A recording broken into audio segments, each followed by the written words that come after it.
Assalamualaikum warahmatullahi wabarakatuh.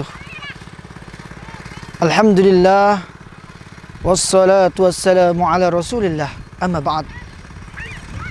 Kaum muslimin dan muslimat yang dirahmati Allah subhanahu wa ta'ala, kehidupan manusia bisa berubah-ubah. Terkadang seorang bahagia dan terkadang dia bersedih. Tatkala seseorang mendapatkan kebahagiaan, sering manusia lupa untuk mensyukuri nikmat Allah subhanahu wa ta'ala. Tatkala diberikan ujian oleh Allah subhanahu wa ta'ala, dia akan sering menyebut-nyebut ujian itu, akan sering menyebut-nyebut musibah itu.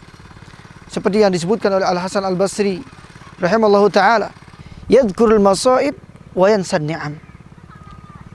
Dia sering menyebut-nyebut musibah yang menimpanya, dan dia terkadang lupa terhadap nikmat Allah subhanahu wa ta'ala. Tatkala kita mendapatkan ujian dari Allah subhanahu wa ta'ala, tatkala kita bersedih, tatkala kita gundah gulana, maka hendaklah kita senantiasa ingat Allah subhanahu wa ta'ala. Terkadang manusia mengalami kesedihan, gundah gulana, dia mencari ketenangan dengan pergi ke tempat-tempat maksiat. Padahal ada beberapa cara yang perlu kita lakukan supaya kita mendapatkan ketenangan dalam hidup kita. Seperti yang disebutkan oleh Syekh Dr. Sa'ad bin Nasir Al-Thasri di dalam kitabnya Hayatul Qulub. Ada beberapa cara agar kita mendapatkan ketenangan dalam hidup kita. Yang pertama yaitu dengan menghadiri majelis ilmu. Siapapun orang-orang yang menghadiri majelis ilmu, maka pasti dia akan mendapatkan ketenangan dalam hatinya. Sebagaimana disebutkan dalam sabda Rasulullah sallallahu alaihi wasallam dalam hadis riwayat Muslim, "Majtama'a qaumun fi baitin min buyutillah yatluna kitaballah wa yatadarasunahu bainahum illa nazalat alaihimus sakinah wa ghasyiyatuhumur rahmah wa haffathumul malaikah wa dzakarahumullah fi man indah." Tidaklah suatu kaum berkumpul di rumah-rumah Allah subhanahu wa ta'ala, kemudian dia mempelajari kitabullah, melainkan dia akan mendapatkan ketenangan, akan turun ketenangan kepadanya. Kemudian akan diliputi oleh rahmat Allah, kemudian akan diliputi oleh para malaikat, dan Allah subhanahu wa ta'ala akan menyebut-nyebutnya di hadapan para malaikat yang ada di sisinya. Ini cara yang pertama supaya kita mendapatkan ketenangan, yaitu dengan menghadiri majelis ilmu. Kemudian cara yang kedua yaitu berdoa kepada Allah. Tatkala kita gundah gulana, sering-sering berdoa kepada Allah subhanahu wa ta'ala. Bukankah Rasulullah sallallahu alaihi wasallam mengajarkan sebuah doa? Apa kata Rasulullah? Allahumma inni a'udzubika minal hammi wal hazan wal ajzi wal kasal wal jubni wal bukhl wa ghalabati dain wa qahri rijal.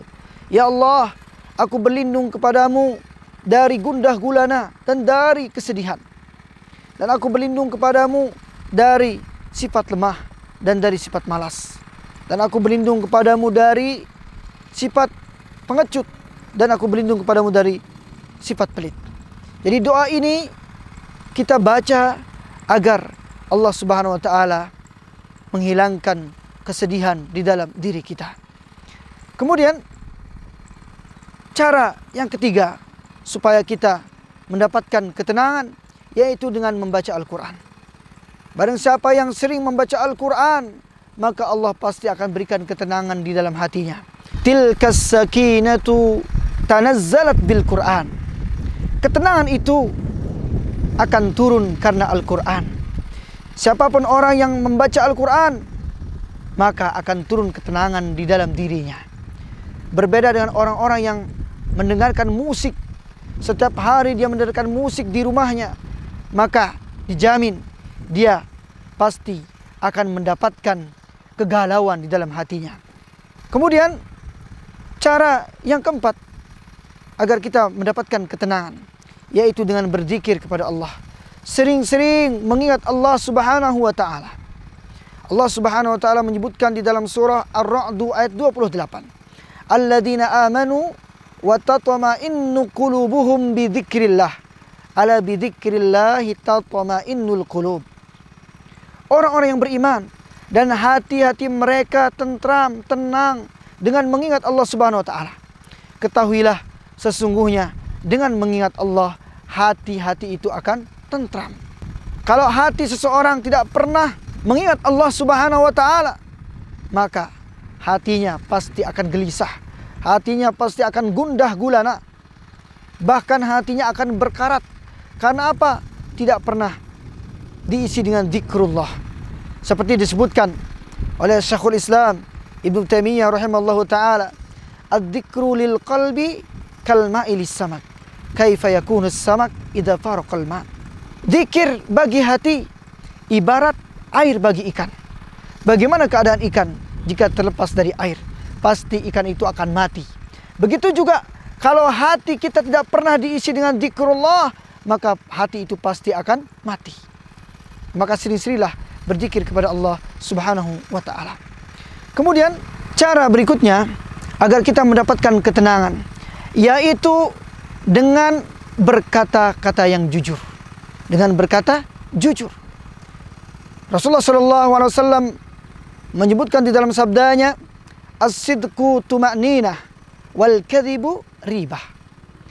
Kejujuran itu merupakan ketentraman. Adapun kedustaan itu merupakan kegelisahan. Orang kalau sudah dusta, maka hidupnya pasti akan gelisah. Berbeda dengan orang-orang yang selalu jujur di dalam perkataannya, maka dia pasti akan selalu merasakan yang namanya ketenangan. Cara berikutnya supaya kita mendapatkan ketenangan, cari teman-teman yang soleh, bergaul dengan orang-orang soleh, supaya kita sering mendapatkan siraman rohani, mendapatkan faedah ilmu dari orang-orang yang soleh. Bukankah teman itu bisa mempengaruhi dalam kehidupan kita? Di dalam pepatah Arab disebutkan as-sahibus sahib, teman itu bisa menarik, tergantung kepada siapa kita berteman. Kalau seseorang berteman dengan orang-orang yang soleh, maka lama-lama dia akan menjadi soleh. Begitu juga sebaliknya, ketika dia berteman dengan orang-orang yang tidak soleh, orang-orang yang selalu gemar bermaksiat, maka lama-kelamaan dia akan melakukan kemaksiatan. Dan dijamin hidupnya pasti akan selalu gelisah. Kemudian cara berikutnya agar kita mendapatkan ketenangan, yaitu dengan memiliki sifat wara'. Berhati-hati dari perkara-perkara syubhat. Ketika seorang menjaga dirinya dari perkara-perkara syubhat, maka Allah Subhanahu wa taala pasti akan memberikan ketenangan, ketentraman di dalam hatinya. Seperti disebutkan dalam sabda Rasulullah sallallahu alaihi wasallam, "Al-birru ma taskunu ilaihi nafsu wa tama'anna ilaihi al-qalbu. Wal ithmu ma lam taskun ilaihi nafsu wa lam yatma'inna ilaihi al-qalbu." Kebaikan itu adalah yang jiwa merasa tenang kepadanya dan hati merasa tentram kepadanya. Adapun dosa adalah yang jiwa tidak pernah merasa tenang dan hati tidak pernah merasa tentram kepadanya. Ketika seorang suka memakan barang-barang subhat, makanan-makanan yang subhat, maka dijamin hidupnya pasti akan gundah gulana. Hidupnya pasti tidak akan tenang. Berbeda dengan orang-orang yang selalu memakan makanan yang halal, maka Allah Subhanahu wa taala akan selalu berikan ketenangan di dalam hidupnya. Mungkin hanya ini yang bisa saya sampaikan. Mudah-mudahan bermanfaat bagi kita semua. Subhanakallahumma wa bihamdika asyhadu an la ilaha illa anta astaghfiruka wa atubu ilaik. Wassalamualaikum warahmatullahi wabarakatuh.